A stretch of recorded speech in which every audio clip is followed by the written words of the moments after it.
Blessed be everyone. Welcome to my YouTube channel. Today is Tarot Day and I wanted to talk about the Ace of Wands.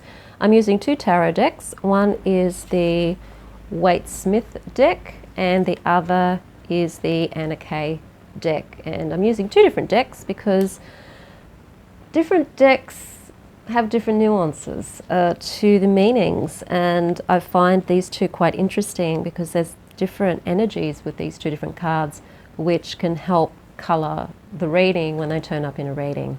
Before we start though, I'm Sandra from mysterywitchschool.com, author of Crafting Your Wiccan Path. If you want to know more about Wicca and witchcraft and tarot and shadow work, hit the subscribe button and the notification bell so that you don't miss any videos. If you want to become a confident tarot reader, the Confident Tarot Reader course is up and running. There's a link in the description field below this video. It's a course that's designed to help you learn to read the tarot using your intuition and your imagination and your knowledge all at the same time so that you can confidently read the stories that tarot tells, because tarot tells stories. And when you think of it as a storytelling device, for a lot of people, not everybody can relate to it this way, but for a lot of people, when you really look at the stories that tarot is telling, it makes it so much easier to read the cards. Not everybody is a clairvoyant or really super psychic in that sense of divination. Okay, everybody's got their skills and everybody's got their talents. So for a lot of people who are in the craft who want to read tarot, sometimes we do stumble around with it because just being able to use the intuition and to connect psychically with somebody isn't what we're necessarily naturally gifted at or good at. It's something we have to learn, and the tarot is a good way of teaching us how to do that. So if you want to become a confident tarot reader, link in the description field below this video. Today it is all about the Ace of Wands, which was just the card that I picked at random today. So if anybody's watching this video and you've picked it because you saw the Ace of Wands, it might just simply be because this is actually a message for you for today as well. And the message generally with the Ace of Wands is new beginnings. All of the aces represent new beginnings of some sort, and depending on what suit of the four suits, wands, cups, swords and pentacles, it will determine the energy that you're stepping into, that you're beginning. And with the wands energy, it's all about passion, what lights your fire, and that action, that get up and go, creative project it could be, or even a spiritual search or spiritual discovery, because the wands can also be linked to spirituality as well, as their connection to fire. So with the Waite Smith deck, you've got here the divine hand coming out of the clouds, which is the hand of divinity or spirit coming through and displaying and bringing forth this wand, or this tree branch basically, with some green leaves starting to bud out of the wand there. And I love the image here that Pamela Smith uses with the wands, because her wands always have these small little leaves just starting to branch, just starting to bud out of the branch. So it really does symbolize some sort of new creative growth happening out of all of the energy that the new branches and the new leaves would be feeding off via the branch of the staff here. And the staff, the magical staff, is an implement of creativity and direction, and also command as well. So here we have this, it's being presented, a new creative idea perhaps, a new spiritual path, a new passion, something that has potential, something that can actually become successful if you do the right stuff and you put your mind to it. It's all happening. It's a yes card in a yes or no spread. And the background, you've got a mountain, you've got a castle on top of the mountain. So this creative venture, this passion, this new search for meaning, or this new inspired idea that you have that you're really passionate about, it's going to take some work because you're going to have to climb a mountain to get to the castle. So yes, it's all potential at the moment, but there will be work involved. Mountains in tarot tend to represent having to climb, having to work at getting where you want to go. And depending on where the mountain is in the tarot will determine whether you've succeeded in that or whether you've still got a bit more work to do. And there's a little bit of water in this one as well. So you've got a little bit of water there with that feeling side of things. And there's greenery too.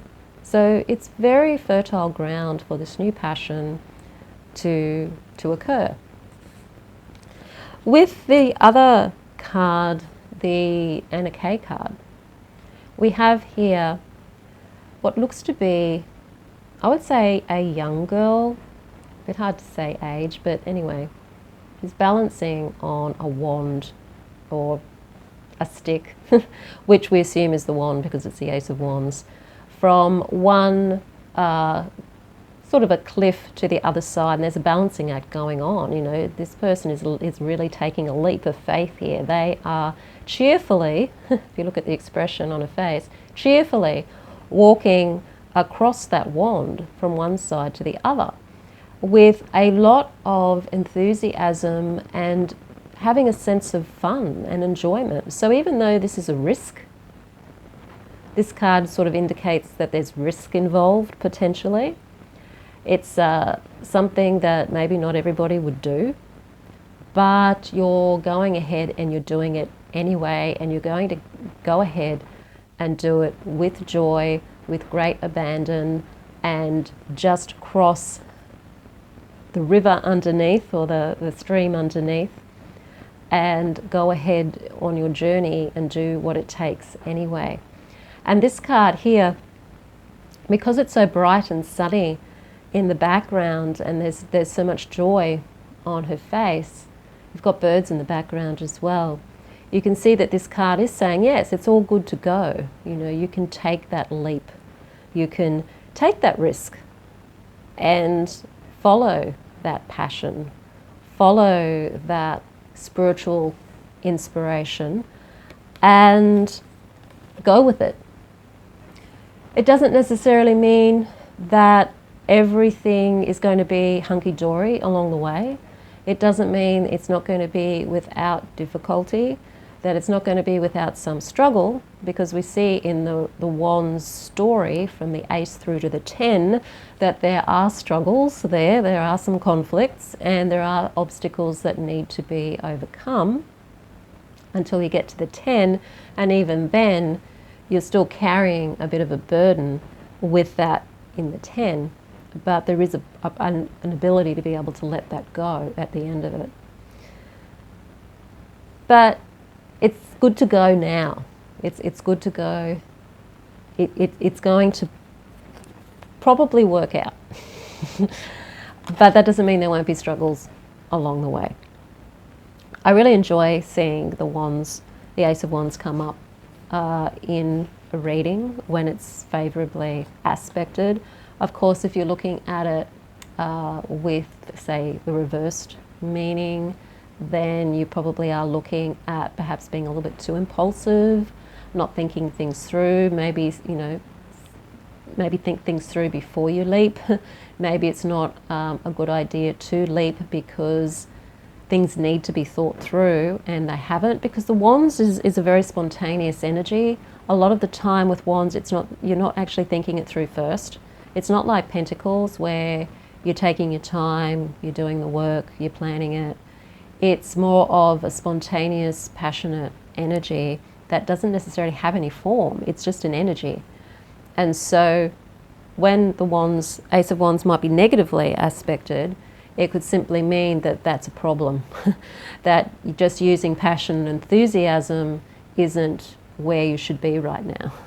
You might have to take another approach or rethink or hold back from throwing yourself into something like that, because it's not going to be such a good idea. Let me know how you relate to the Ace of Wands and all of the Wands suit when you see the Wands come up in a reading. How do you feel when you see the Wands? What deck you may have. There's so many different decks out there. In the Confident Tarot Reader course, I use the Waite deck as the training deck because it is the most common. But you don't necessarily have to have that deck. It's just that it's a common deck. A lot of people have it. It's the main deck you will see in most books. So I go with something that is pretty standard and pretty common. A lot of tarot decks will have similar imagery to the Waite anyway. So it's a good deck to begin with if you are learning the tarot. So if you want to learn tarot with me, Confident Tarot Reader, link in the description field below this video. If you like the video, hit the like button, share it with your friends. Don't forget to subscribe. I'm Sandra from mysterywitchschool.com. Blessed be.